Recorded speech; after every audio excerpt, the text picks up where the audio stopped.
Hello student, आज मैं reaction mechanism का लेक्चर 4 का वीडियो बना रहा हूँ, क्योंकि ये चैप्टर काफ़ी दिनों से छूट गया था और बीच में हेलो एल्केन्स आ गए थे, अभी वो समाप्त नहीं हुआ है। तो लेक्चर 4 का वीडियो आज मैं बना रहा हूँ। इसमें आज हम पढ़ेंगे एप्लीकेशन ऑफ इंडक्टिव इफ़ेक्ट।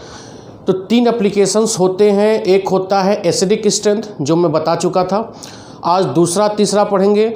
उसके बाद आज हम पढ़ेंगे इलेक्ट्रोमेरिक इफ़ेक्ट। ठीक है, तो आज का वीडियो काफ़ी महत्वपूर्ण है in point of view competition board exams में। तो खैर इसका एप्लीकेशन ही आएगा, क्योंकि फर्स्ट ईयर का चैप्टर है। तो आप लोगों से निवेदन है कि वीडियो पूरा से पूरा देखें और जो भी क्वेश्चंस हों उसको आप कमेंट बॉक्स में पूछें। अगर आप वीडियो को थॉरली नोट्स बना रहे हैं, वीडियो का उसको आप ठीक से देख रहे हो, तो मैं गारंटी दे रहा हूं कि ऑर्गेनिक आपको कहीं भी पढ़ने की ज़रूरत नहीं है। आप अच्छी तरह से चैप्टर या पूरा ऑर्गेनिक अच्छी तरह से आप मगअप कर पाएंगे और एक समझ डेवलप कर पाएंगे। ठीक है, तो अगला जो मेरा हेडिंग था, मैं क्या पढ़ाया था, रिएक्शन मैकेनिज़्म में 3 लेक्चर हो गया है। 01 लेक्चर, 02 लेक्चर, 03 लेक्चर। आज हम पढ़ाएंगे रिएक्शन मैकेनिज़्म का 04 लेक्चर, मतलब चौथा लेक्चर का वीडियो बनेगा। तो उसमें हम आज पढ़ेंगे, पहले बता चुका हूँ कि एप्लीकेशन ऑफ इंडक्टिव इफेक्ट पढ़ेंगे। तो बहुत से एप्लीकेशन है, 3 ही ज़्यादा महत्वपूर्ण है।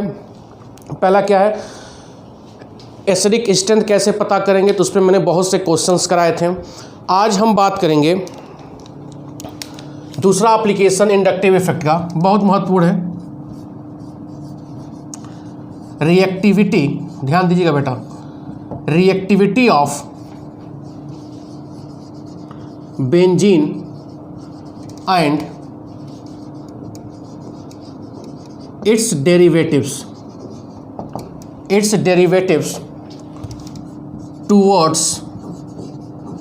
टुवर्ड्स इलेक्ट्रोफिलिक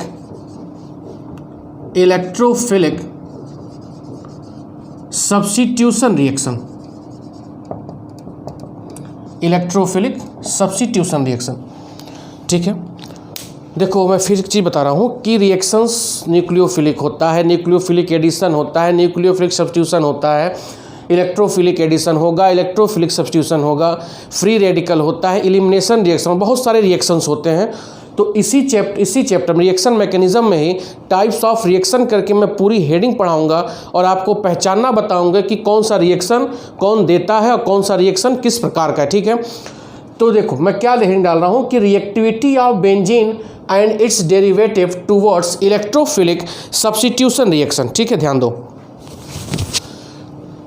पता हमको क्या करना है कि बेंजीन और इसके डेरिवेटिव इलेक्ट्रोफिलिक सब्स्टिट्यूशन रिएक्शन कौन तेजी से देगा, कौन बढ़िया से देगा, बेंजीन देगा कि उसके डेरिवेटिव्स देंगे। ठीक है, तो एक लाइन याद रखिएगा कि benzene and it's derivatives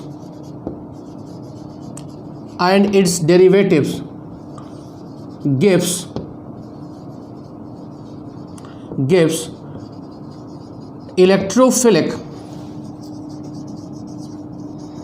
electrophilic substitution reaction. ठीक है, क्या देता है, इलेक्ट्रोफिलिक सब्स्टिट्यूशन रिएक्शन। इसका कारण क्यों ऐसा होता है, क्योंकि बेंजीन पर पाई इलेक्ट्रॉन डेंसिटी ज़्यादा होती है, और पाई इलेक्ट्रॉन डेंसिटी जब ज़्यादा होती है तो इलेक्ट्रोफाइल के पास इलेक्ट्रॉन क्या होता है, कम होता है। तो इलेक्ट्रोफाइल के पास इलेक्ट्रॉन कम होता है और बेंजीन उसके डेरिवेटिव पे पाई इलेक्ट्रॉन ज़्यादा होता है। तो जब कम इलेक्ट्रॉन वाला स्पीसीज इसके ऊपर आएगा, अटैक करेगा, और बेंजीन से एक हाइड्रोजन रिप्लेस करके अपने क्या होगा, जुड़ जाएगा। ठीक है, इसको और डिटेल में टाइप्स ऑफ रिएक्शन बताऊंगा। अब ध्यान दो, बेंजीन और उसके डेरिवेटिव कौन सा रिएक्शन देते हैं, इलेक्ट्रोफिलिक सब्स्टिट्यूशन रिएक्शन। क्लियर हो रहा है। थोड़ा सा मैं पिछला थोड़ा बताऊंगा। इंडक्टिव इफेक्ट बताया था। इंडक्टिव इफेक्ट 2 प्रकार का होता है, एक प्लस आई इफेक्ट होता है और एक क्या होता है, माइनस आई इफेक्ट। ठीक है, प्लस आई इफेक्ट मतलब क्या होता है, electron donating group electron donating group, और दूसरा क्या होगा, electron withdrawing group, electron withdrawing group. Plus I group मतलब क्या होगा, प्लस आई इफेक्ट, जो इलेक्ट्रॉन को डोनेट करे, माइनस आई मतलब जो इलेक्ट्रॉन अपनी तरफ ले। ठीक है, अब ध्यान दो, मैं इसको मिटा रहा हूं।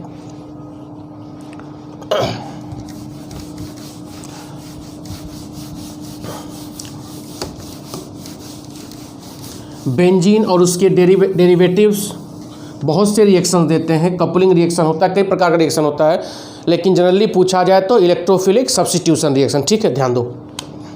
अब जैसे मैं बेंजीन की बात कर रहा हूं,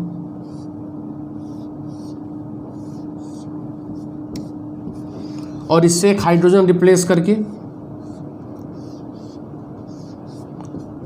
कोई ग्रुप जोड़ दे रहा हूं जी, यह बेंजीन हो गया, यह इसका क्या हो गया, डेरिवेटिव हो गया। यहां से एक हाइड्रोजन रिप्लेस हुआ है और ग्रुप आकर जुड़ गया है। ठीक है, ध्यान दो, यह क्या हो गया, बेंजीन, और यह क्या हो गया, बेंजीन डेरिवेटिव्स, जो बेंजीन से डिराइव्ड हुआ। ठीक है, बेंजीन डेरिवेटिव्स। यह क्या है, ई प्लस मतलब इलेक्ट्रोफाइल, इलेक्ट्रोफाइल। ठीक है, ई प्लस मतलब क्या होगा, इलेक्ट्रोफाइल। जिसके पास इलेक्ट्रॉन कम हो या जिसको इलेक्ट्रॉन की आवश्यकता हो, वह सब क्या कहलाते हैं, इलेक्ट्रोफाइल। यह भी एक हेडिंग के अंतर्गत आया होगा। मैं जब पहला लेक्चर शुरू किया था रिएक्शन मैकेनिज्म में, उसमें मैं बताया था कि टाइप्स ऑफ रिएजेंट पढ़ाऊंगा। बात समझ में आ गया, ये रिएजेंट है। यह इलेक्ट्रोफाइल हो गया, यह इलेक्ट्रोफाइल हो गया। ठीक है, अब यह इलेक्ट्रोफाइल इसके ऊपर अटैक करेगा। यहाँ पर भी क्या है, पाई इलेक्ट्रॉन है, पाई इलेक्ट्रॉन डेंसिटी, ध्यान दीजिएगा। यहाँ पर भी क्या है, पाई इलेक्ट्रॉन डेंसिटी, दोनों जगह पाई इलेक्ट्रॉन डेंसिटी है। तो पूछा जाए कि इन दोनों में सबसे बढ़िया इलेक्ट्रोफिलिक सब्स्टिट्यूशन रिएक्शन कौन देगा। ठीक है, ध्यान दो। अब एक अंतर है कि यहाँ पर जी जुड़ा है। अगर जी का नेचर आप मान लीजिए इलेक्ट्रॉन डोनेटिंग ग्रुप, ईडीजी मतलब electron donating group, electron donate करना। तो जब यह इलेक्ट्रॉन डोनेट करेगा तो इलेक्ट्रॉन किसको डोनेट करेगा, बेंजीन रिंग को देगा। तो जब यह इलेक्ट्रॉन बेंजीन रिंग को देगा तो यहाँ पर पाई इलेक्ट्रॉन डेंसिटी बढ़ जाएगी। बोलो, पाई इलेक्ट्रॉन डेंसिटी बढ़ जाएगी किसकी तुलना में, बेंजीन की तुलना में। तो जब यहाँ पर पाई इलेक्ट्रॉन डेंसिटी बढ़ जाएगी, क्यों, क्योंकि यहाँ पे जो यह जी जुड़ा है वो इसका नेचर क्या है, इलेक्ट्रॉन डोनेट करना। तो इलेक्ट्रॉन तो हवा में डोनेट करेगा नहीं, किसको डोनेट करेगा, बेंजीन को डोनेट करेगा। जब बेंजीन को डोनेट करेगा तो यहाँ पर इलेक्ट्रॉन डेंसिटी क्या होगी, बढ़ जाएगी, मतलब इलेक्ट्रॉन ज़्यादा हो जाएंगे। तो इसका अट्रैक्शन यहाँ की तुलना में यहाँ क्या होगा, ज़्यादा होगा। तो जब इसका अट्रैक्शन यहाँ पे ज़्यादा होगा तो इस बेंजीन का डेरिवेटिव इलेक्ट्रोफिलिक सब्स्टिट्यूशन रिएक्शन क्या होगा, ज़्यादा देगा। कहने का मतलब मैं यहाँ के लिए लिख दे रहा हूँ कि प्लस आई ग्रुप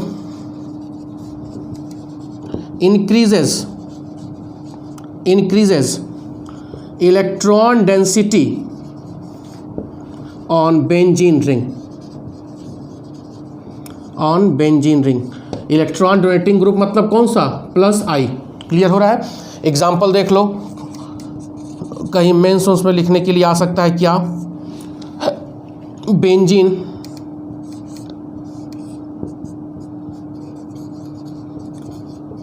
वर्सेस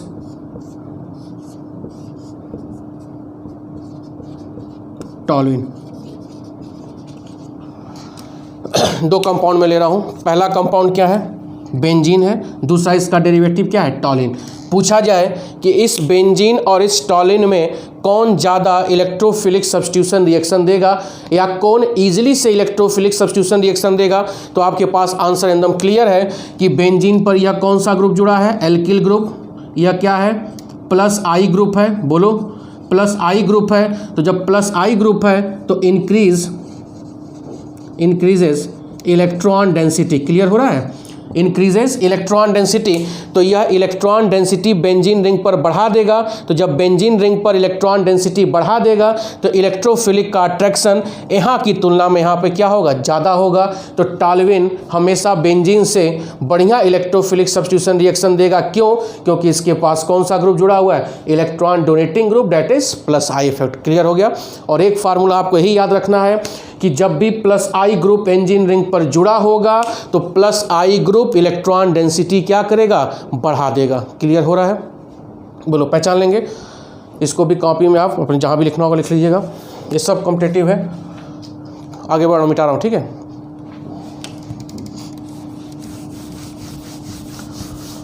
अब सोच रहा हूँ नोट्स भी दूँ, उस पर मैं काम कर रहा हूँ। PDF में चेंज करके उसको नोट्स देने का प्रयास कर रहा हूँ, ठीक है। जल्दी ही नोट्स भी आ जाएगा। डिस्क्रिप्शन बॉक्स में उसका लिंक मैं भेज दूंगा, आप डाउनलोड कर लेना या प्रिंट आउट निकाल लेना या उसको देख के आप कॉपी में ठीक से लिख लीजिएगा, ठीक है। ध्यान दो। अब फिर बात करते हैं, फिर देते हैं प्लस आई हो गया। अब माइनस आई से बात करते हैं।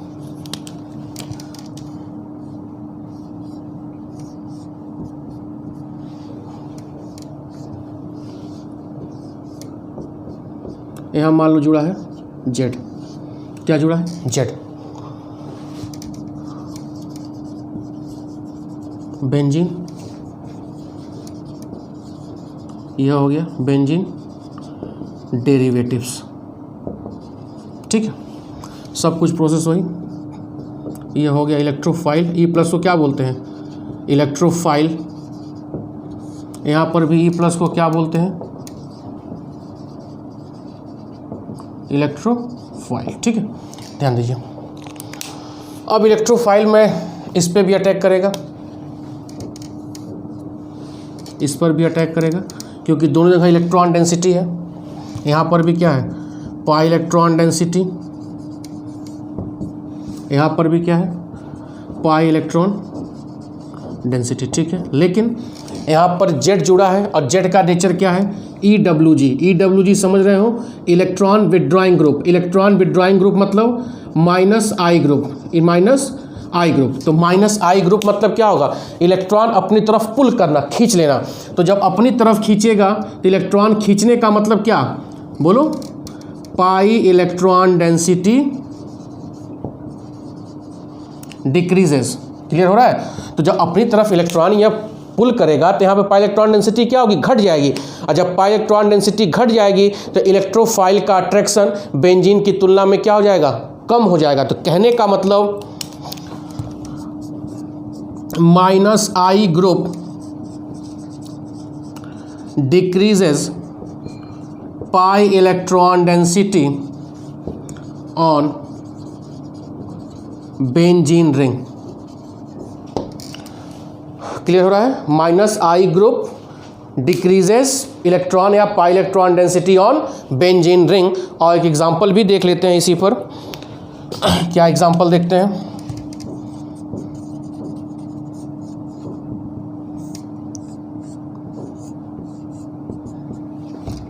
वर्सेस ये क्या हो गया, बेंजीन हो गया। यह क्या हो गया, नाइट्रोबेंजीन। अब पूछा जाए कि भैया बेंजीन और नाइट्रोबेंजीन में बताइए कौन इलेक्ट्रोफिलिक सब्स्टिट्यूशन रिएक्शन बढ़िया से देगा, तो आपके पास आंसर एकदम क्लियर है। NO2 का नेचर क्या है मैं बताया हूँ। EWG मतलब electron withdrawing group, minus I effect. तो माइनस आई इफेक्ट होगा तो इलेक्ट्रॉन अपनी तरफ ये पुल करेगा तो पाई इलेक्ट्रॉन डेंसिटी क्या होगा, बोलो, घटा देगा। पाई इलेक्ट्रॉन डेंसिटी क्या हो, घटा देगा। तो पाई इलेक्ट्रॉन डेंसिटी बेटा जब घट जाएगा तो इलेक्ट्रोफिलिक का अट्रैक्शन यहाँ की तुलना में क्या होगा, कम होगा। जब अट्रैक्शन कम होगा तो इलेक्ट्रोफिलिक सब्स्टिट्यूशन रिएक्शन भी क्या होगा, कम होगा। क्लियर हो रहा है। तो यह ज़्यादा रिएक्टिव होगा टूवर्ड्स इलेक्ट्रोफिलिक सब्स्टिट्यूशन रिएक्शन, ये क्या होगा, कम रिएक्टिव होगा। क्लियर हो रहा है। तो प्लस आई माइनस आई को आप पहचान कर आप बता सकते हो कि बेंजीन और उसके डेरिवेटिव्स में कौन इलेक्ट्रोफिलिक रिएक्शन आसानी से देगा और कौन आसानी से नहीं देगा। दो फार्मूला आपको याद रखना है कि प्लस आई ग्रुप होगा तो increase pi electron density on benzene ring, और माइनस आई होगा तो decrease pi electron density on benzene ring. Clear है। मिटा रहा हूं मैं इसको। तो यह हो गया 2 एप्लीकेशन। पहला मैं बता चुका हूँ, 2 या 3 वाले वीडियो में, दूसरे और तीसरे वीडियो में होगा एसिडिक स्ट्रेंथ ऑफ एसिड। दूसरा ये हो गया कि बेंजीन उसके डेरिवेटिव्स का इलेक्ट्रोफिलिक सब्स्टिट्यूशन रिएक्शन की तरफ कितना ज़्यादा कौन रिएक्टिव होगा, कौन कम रिएक्टिव होगा। क्लियर है। तीसरा एप्लीकेशन देखते हैं।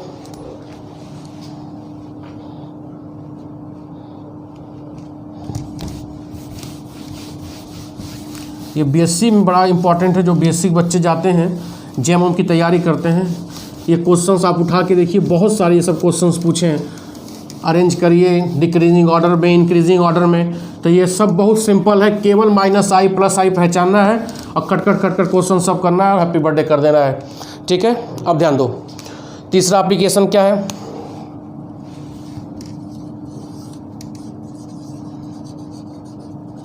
Basic strength of base. जैसे एसिडिक स्ट्रेंथ ऑफ एसिड था, उसी तरह हम पहचानेंगे क्या, बेसिक स्ट्रेंथ ऑफ बेस। ठीक है। यह भी बहुत ही सिंपल है। थोड़ा सा बेस की परिभाषा में बता दे रहा हूँ, आप जानते भी होंगे। बेस वह सब्सटेंस होगा, 2 परिभाषा दे सकते हैं, जो लोन पेयर या इलेक्ट्रॉन पेयर क्या करे, डोनेट करे, उसको बेस करेंगे, या जो H+ को क्या करे, बोलो, एक्सेप्ट करे, उसको भी क्या बोलेंगे, बेस बोलेंगे। क्लियर हो रहा है। तो बेस वह सब्सटेंस होता है जो लोन पेयर या इलेक्ट्रॉन पेयर क्या करता है, डोनेट करता है, उसको बेस बोलेंगे, या जो H+ को क्या करेगा, एक्सेप्ट करेगा, उसको भी क्या बोलेंगे, बेस बोलेंगे। क्लियर हो रहा है। अब ध्यान दो, कैसे पहचानते हैं कौन ज़्यादा बेसिक होगा, कौन लेस बेसिक होगा। ध्यान दो, सीधे मैं एग्जांपल से ले रहा हूं।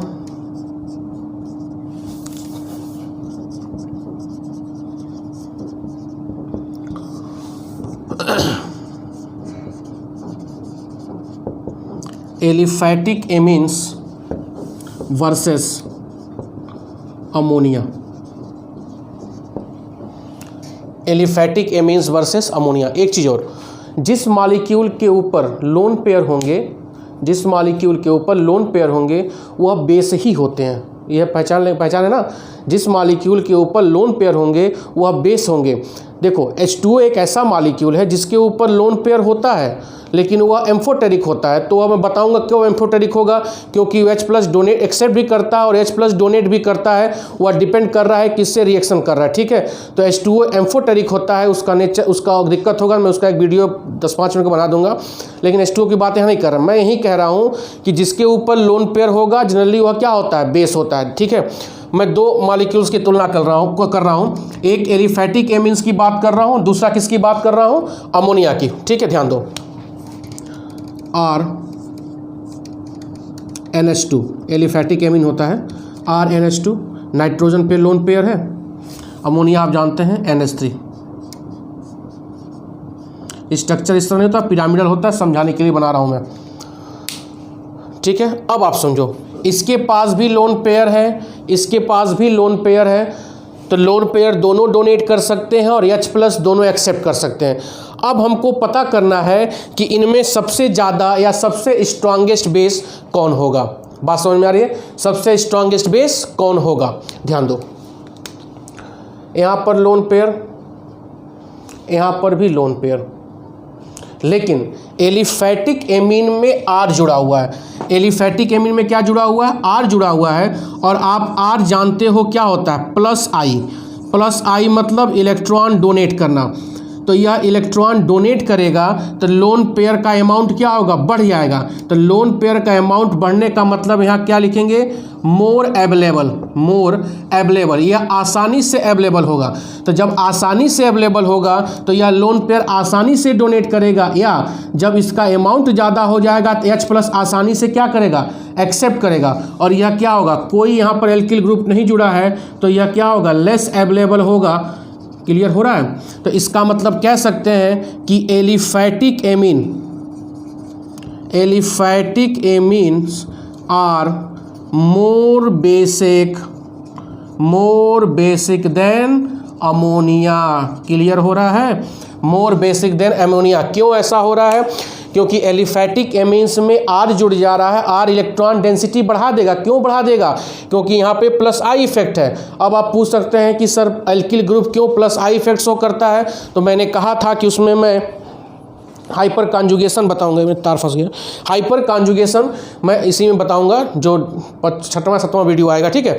यह क्लियर हो रहा है? तो aliphatic amines are more basic than ammonia. कोई दिक्कत? अब देखो एक एग्जांपल और लेते हैं।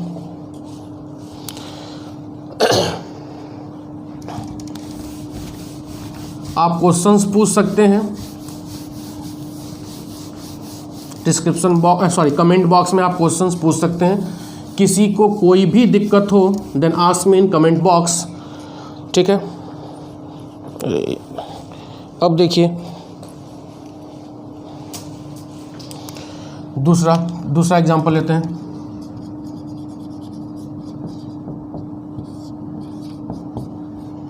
Ammonia versus hydroxyl amine. Ammonia versus hydroxyl amine, इसमें बताना है अमोनिया और हाइड्रोक्सिल एमीन में ज़्यादा बेसिक कौन होगा, ठीक है। तो सबसे पहले तो हम फार्मूला लिखेंगे। भैया फार्मूला आइए लिखते हैं। अमोनिया का भी फार्मूला आप जानते हो, NH3। हाइड्रोक्सिल एमीन का होगा NH2OH। कई स्टूडेंट समझ गए होंगे कौन आंसर सही होगा, बोलो। देखो कोई दिक्कत नहीं है, इसको ओपन कर लो थोड़ा सा।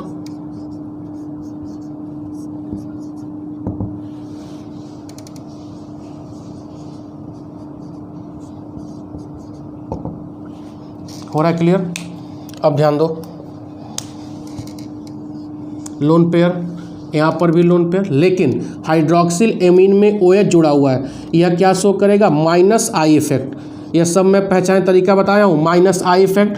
तो माइनस I इफेक्ट मतलब क्या? इलेक्ट्रॉन की तरफ एक्सेप्ट करना, लेना। तो जब यह एक्सेप्ट अपनी तरफ लेगा या पुल करेगा तो इसका अमाउंट क्या होगा? कम होगा। इसका अमाउंट क्या होगा? कम होगा। तो कम होने का मतलब लेस अवेलेबल, लेस अवेलेबल, ठीक है। यह क्या हो जाएगा? More available. इसका मतलब कह सकते हैं ammonia are more basic than hydroxyl amine. क्यों? क्योंकि हाइड्रोक्सिल एमीन में माइनस I ग्रुप जुड़ा है, जो इलेक्ट्रॉन डेंसिटी नाइट्रोजन क्या कर रहा है? घटा दे रहा है, क्योंकि इलेक्ट्रॉन की तरफ क्या कर रहा है? अट्रैक्ट कर रहा है, ठीक है। तो इंडक्टिव इफेक्ट का एप्लीकेशन मैंने ऑलमोस्ट बता दिया है। ऑलमोस्ट बताने का मतलब क्या? सब कुछ इसी पे क्वेश्चंस आएंगे। एक मैं और थोड़ा बता दे रहा हूँ मिटा कर, कि अगर आपसे एल्डिहाइड और कीटोन में पूछा जाए, एल्डिहाइड और कीटोन में ज़्यादा रिएक्टिव कौन होगा, यह भी इसी एप्लीकेशन में समझ लीजिए। Reactivity of aldehyde and ketone. Reaction mechanism का वीडियो अब कंटिन्यू बनेगा, समय का अभाव था, कहीं काम में फंस गया था, नहीं बन पा रहा था। तो अब देखिए इस क्या नाम है, इसका बन जाएगा तो उसके हेलो एल्केन्स का भी कंटिन्यू रहेगा। 5 या 6 लेक्चर उसमें हुआ, वो भी कंटिन्यू होगा। दोनों अब साथ साथ चलेंगे, एक दिन यह, एक दिन हुआ, एक दिन यह, एक दिन हुआ, ठीक है। अब हमको पता करना एल्डिहाइड और कीटोन में ज़्यादा रिएक्टिव कौन होगा। तो एल्डिहाइड और कीटोन में याद रखिएगा, यह देते हैं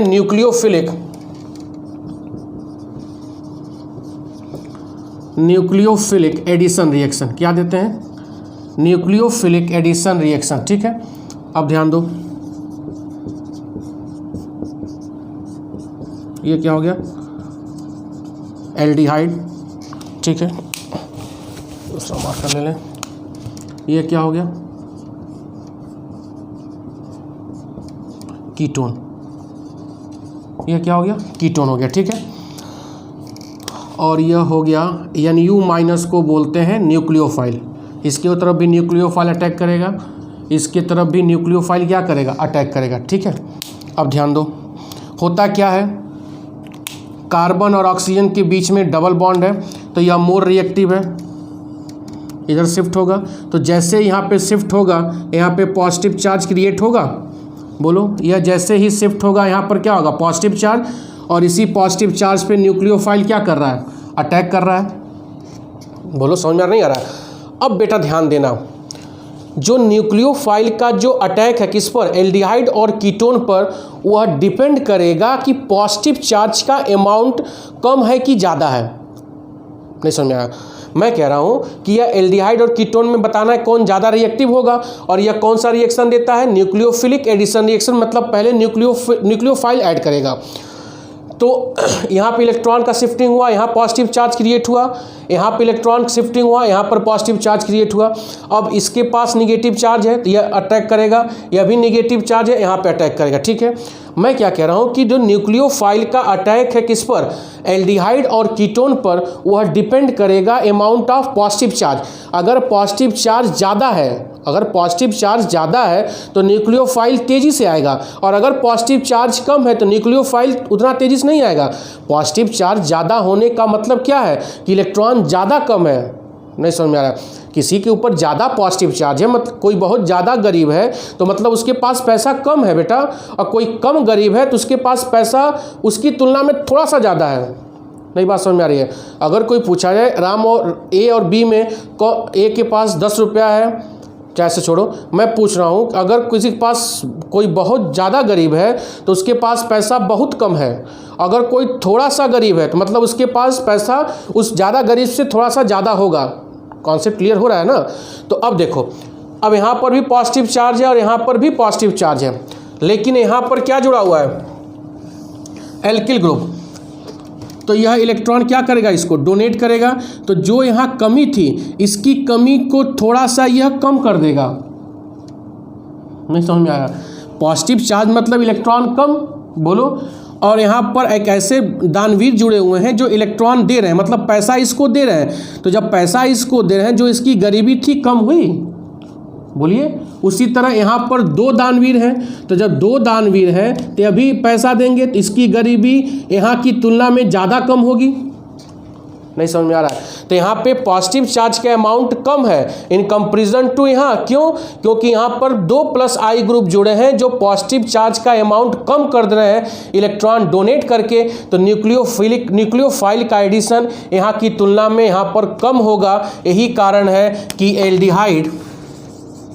aldehyde are more reactive than ketone. Aldehyde are more reactive than ketone. बात समझ में आ रहा है। तो यह हो गया एप्लीकेशन ऑफ इंडक्टिव इफेक्ट। आप कहीं से भी कोई क्वेश्चन पूछना हो तो कमेंट बॉक्स में आप पूछ सकते हैं।